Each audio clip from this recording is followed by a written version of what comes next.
Namaste. That is a greeting, both hello and goodbye, in an ancient language called Sanskrit, and basically it comes from two words, namas, meaning I bow, and te, to you. I honor you. My name is Kathy. I'm just a couple months shy of my 80th birthday. I'm a volunteer with Heartland Hospice. I've been doing yoga for over 25 years, a quarter of a century, and I've been teaching yoga for slightly more than 15 years. As is probably true with you, I have some health issues. In 2011, I had a subcranial hemorrhage that bled through my 7th, 8th, and 9th cranial nerve. It totally took out the vision in my eye, the hearing in my ear, the facial muscle control on this side of the face. Because of that, I've had balance problems ever since. I get frequent blood clots, particularly in my legs, and I have a totally blocked vena cava that causes cardiopulmonary issues. But despite all that, I am content with the quality of my life. I live alone, do all my own cooking, cleaning, shopping, extensive gardening. I'm quite content with the quality of my life, and I attribute that to my yoga practice. This video is an introduction to a sequence of very gentle chair yoga sessions. They are intended to get us to get the blood flowing, start getting rid of tension in our body, start loosening up the joints, helping us to get out of our head and into our heart. You can think as you go through these yoga series that you are in total control. You can play all of them from beginning to end, or you can fast forward for parts you don't care to do. You can start in the middle. You can watch the entire video and work with us to completion, or stop at any time you choose. There will be multiple videos. There is no need to play them in any order. As we do yoga together, it is important that you realize that you are the most important, the critical ingredient in these yoga sessions. You are the only one that knows how you feel today. You're the only one that knows your physical history, where you've had surgeries or injuries, what body parts may have been replaced or totally removed. You are the only one that can tell at this moment whether or not you feel the muscles working, stretching, strengthening, whether or not you feel any stress, any pain. You have to be the judge. You have to take control and do just what you feel you are capable of doing. There should be no pain, not today, not any day, from doing yoga. Yes, we might have our aches, our pains, our soreness before we even get started. But if we concentrate on moving slowly into our poses, making sure that we are staying in a comfortable range of motion, making sure that we never go beyond any point beyond which we should not go, then we will find yoga very beneficial. In other sessions, we are going to be doing some yoga poses to loosen the joints, to relieve tension and stiffness. But today we're going to spend the rest of this session talking about breathing in yoga. It is an integral part of our practice that helps reduce stress. And when we concentrate on yoga, we start bringing tranquility and comfort to ourselves, improving our cardiopulmonary system as well. The techniques in yoga are nothing unique to yoga. They are the same thing that any medical practitioner, any athletic trainer would tell you to do.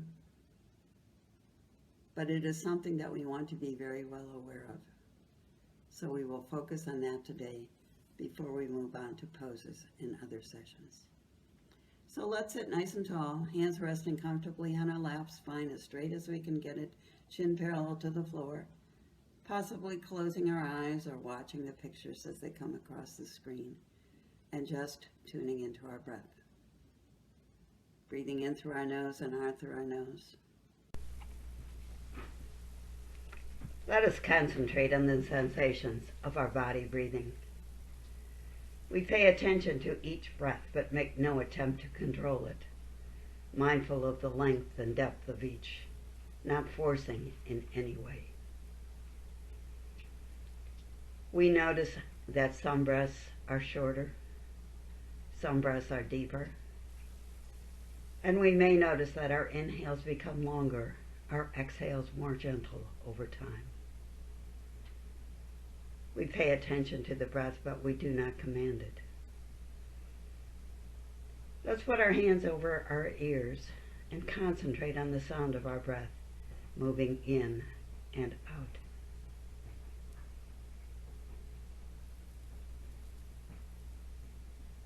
Then we drop our hands to a comfortable position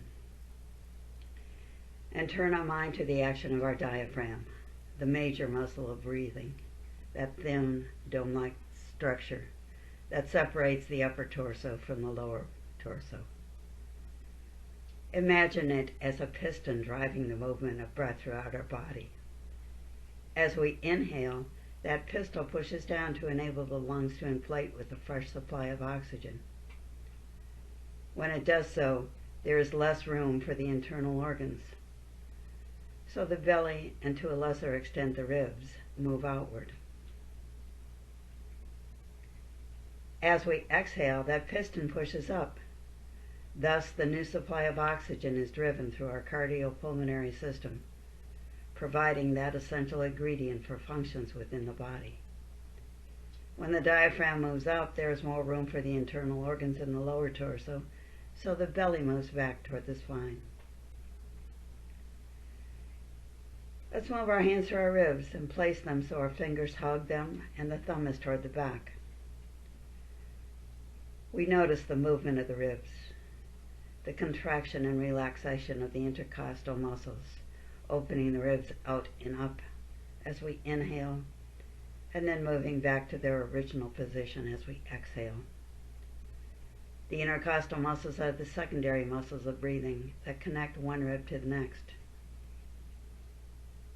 We pay attention and see this activity in our mind, as well as feel it in our body. Let's place our fingers on the pulse at our wrist and think about the benefits of our breath, mindful of the way that oxygen is moved through our body with each beat. Blood that has had its oxygen removed comes through the superior or inferior vena cavity into the right atria of our heart, then the right ventricle, moves through our pulmonary artery so that it can go back to the lungs and pick up a fresh supply of oxygen. It then moves to the left atria, the ventricle, and pushes through the aorta to nourish the entire body, our organs, glands, brains, helping to process glucose that enables muscle movement. The breath flows whether we give it our attention or not. This is all done by the autonomic nervous system, the control system that acts largely without our conscious awareness and regulates our bodily functions. We go through most of our day, our life, without being aware of the constancy of the signals that work between our mind and our body. But now we focus our total attention there, tuning into the amazing activity, the miracle of breath. Let us place our hands over our face with the fingers on our forehead and the heels of our hands on our chin, making a pocket for our breath, feeling that warmth. We can feel the exchange of breath. Feel the touch of the breath and the movement of the air current through our nostrils. Each inhale draws substance from outside ourselves: nitrogen, oxygen, argon, water vapor, particulates in the air. We intake the atmosphere of our planet, inhaling the unused oxygen of other living things, the oxygen produced by plants, particulates from processes and inanimate objects. Each exhale adds our breath to the environment around us, increasing our connectivity to other human beings, animals, to plants, notably providing them with carbon dioxide, to inanimate objects, those on our planet and beyond. Through our breath, we are connected to the universe, to all that is and all that ever was. As we are mindful of our breath, we gradually experience a quieting in the mind that we have not experienced before. Let us concentrate on the actions of our body as we breathe, mindful of the feelings and sensations of breathing, noticing the resonance of breath within and without, and using this concentration to center ourselves, finding peace and freedom.